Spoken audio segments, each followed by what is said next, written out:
విధులు బహిష్కరించిన అమరచింత మున్సిపల్ కార్మికులు. అమరచింత మున్సిపల్ కార్మికుల 6 నెలల పెండింగ్ వేతనాలు చెల్లించాలని డిమాండ్ చేస్తూ ఈ రోజు సమ్మె చేయడం జరిగింది. ఈ సందర్భంగా సిఐటియు జిల్లా సహాయ కార్యదర్శి RN Ramesh, Telangana municipal union కార్యదర్శి ఎం ప్రభాకర్, అధ్యక్షులు ప్రేమ్ కుమార్ మాట్లాడుతూ, అమరచింత మున్సిపల్ కార్మికుల జీతాలు పెండింగ్లో ఉన్నాయని, chairman municipal commissioner, municipal accountant madam కార్మికుల జీతాలు చెల్లించడంలో నిర్లక్ష్యంగా వ్యవహరిస్తూ మున్సిపల్లో డబ్బులు లేవని చెప్పడం సరైన పద్ధతి కాదని అన్నారు. అలాగే పెండింగ్లో ఉన్న 8 నెలల వేతనాలు ఇవ్వాలని డిమాండ్ చేశారు. కార్మికులకు పనిచేసే సందర్భంగా బ్లౌజులు, మాస్క్, పని రక్షణ పదార్థాలను ఇవ్వాలని విజ్ఞప్తి చేశారు. పీఎఫ్ పెండింగ్లో ఉన్న 3 నెలల వేతనాలు చెల్లించాలని, ఈఎస్ఐ కార్డులు ఇవ్వాలని కోరారు.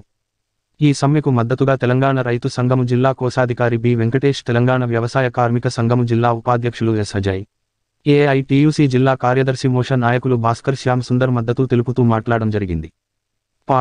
ఈ కార్యక్రమంలో హరికృష్ణ, చిన్న సునీల్, కదలప్ప, రవీందర్, శ్రీను, శ్రీనివాస్, తిపన్న, మహేందర్, లక్ష్మణ, ప్రదీప్ తదితరులు పాల్గొన్నారు.